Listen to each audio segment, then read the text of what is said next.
Okay, hi guys, welcome back to this week's demonstration. So in this week we have learned about Excel and data tables. So what we're supposed to do now is basically we're supposed to download the Excel workbook file that is named CT Marks, and inside this Excel workbook file it has 3 sheets with the same name, with the same column headers, which are class and marks respectively.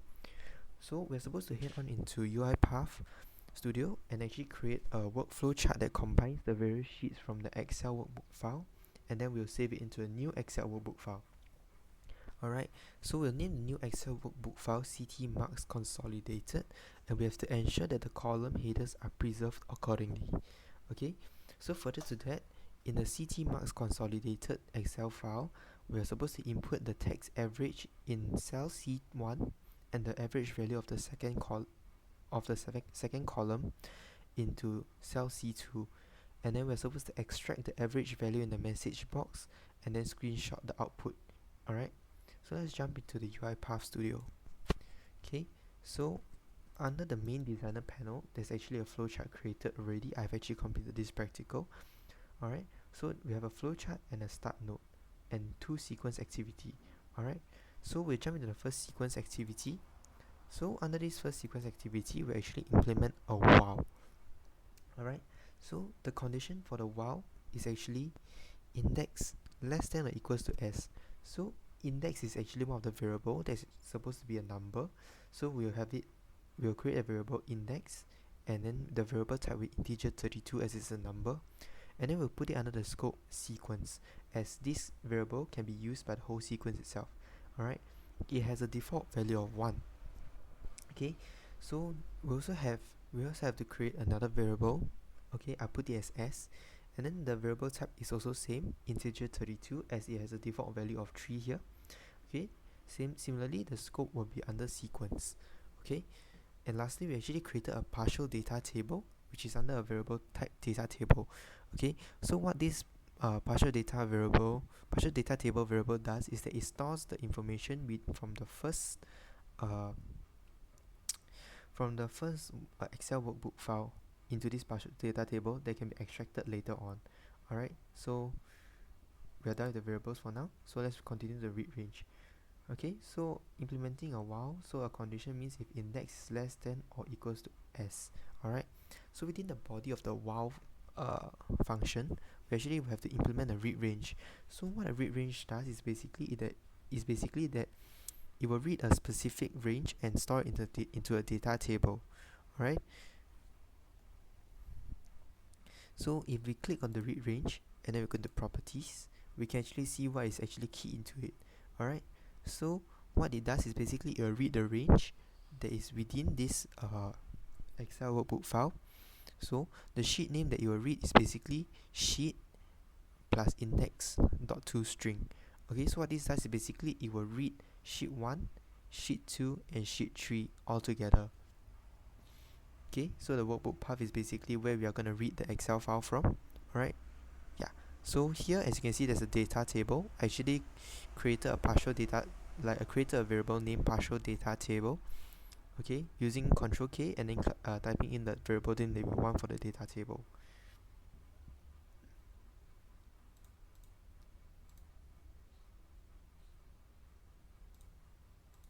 Okay, moving on, under the read range I actually implemented a if statement into it. So the condition for this if statement is that if index equals to 1, then it will write a range. If not, it will append a range. So what a write range means is they will write the data from a data table variable in a spreadsheet starting with the cell indicated in the starting cell field. Okay, so let's take a closer look into this. So as you can see here, we're actually going to save it into a new Excel workbook file that is named as CT Marks Consolidated. So what we key here is CT Marks Consolidated.xlsx. So what this does is it tells the UiPath is that it's supposed to create a new Excel sheet. Alright, so it's gonna store the information into sheet 1 starting with cell A1. So it's gonna take the data from this variable named partial data table. So whatever's inside here, it will actually take out and store inside here if index equals to 1. Okay, as for append range, it basically means that it adds the information from a data table to the end of a specified Excel spreadsheet. So if the spreadsheet does not exist, it actually creates it. So similarly, we actually have to we wanted to create it into the CT marks consolidated Excel file.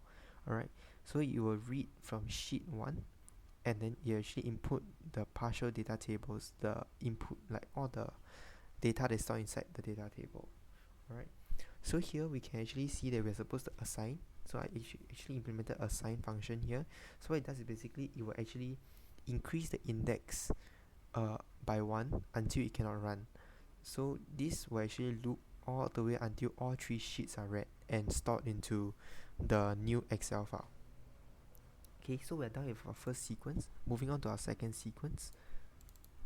So as you can see here, we actually use the Excel application scope. So what is an Excel application scope? So it's actually a container, and all the other activities used to work with the specified Excel file have to be placed within the container itself. So what this does is that it basically opens an Excel workbook and provide a scope for Excel activities, and when the execution ends, the specific workbook and the Excel application will be closed. Alright, so what it does is basically we are gonna store everything into this CT marks consolidated here. Alright, and then we're gonna add in an activity called read range. So basically it will read the range from sheet 1 onwards. Okay, hold on.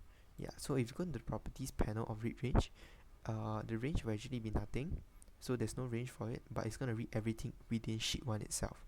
Alright, so as you can see here in the requirements, we're supposed to input the text average into cell C1. So here you'll be able to see that we actually implemented a write cell function that writes a value or formula into a cell or range from a spreadsheet. So we drag the right cell into this below the read range. So what it does is after it read range, it will actually write the cell in sheet 1 with the starting cell being C1 and what is inputted into the cell itself. So what we want to input is actually the word average. Okay, so similarly we are supposed to calculate the average and store it into cell C2. So we are going to add in another right cell, and then we're going to store it in sheet 1, and then under starting cell C2, and this is the formula to calculate the average for the 4 numbers within the CT marks Excel sheet.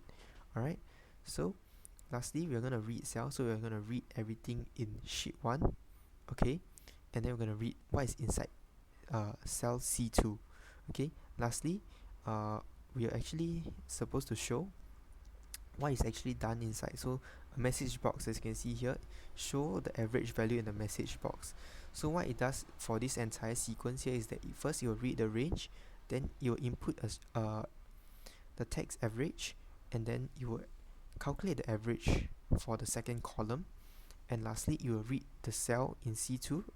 Alright, and then lastly it will be displayed in the message box. Alright, so the message box, the message will be the average is, and then there's this new variable that I've actually created under the sequence itself. So it's basically a generic value variable type. Alright, and then yeah, so when you run it, right, it will basically just run as normal. Alright, so you run the Excel sheet, and then you'll close the Excel sheet, and then the message box will actually pop up. Okay, you can give a moment for it to run.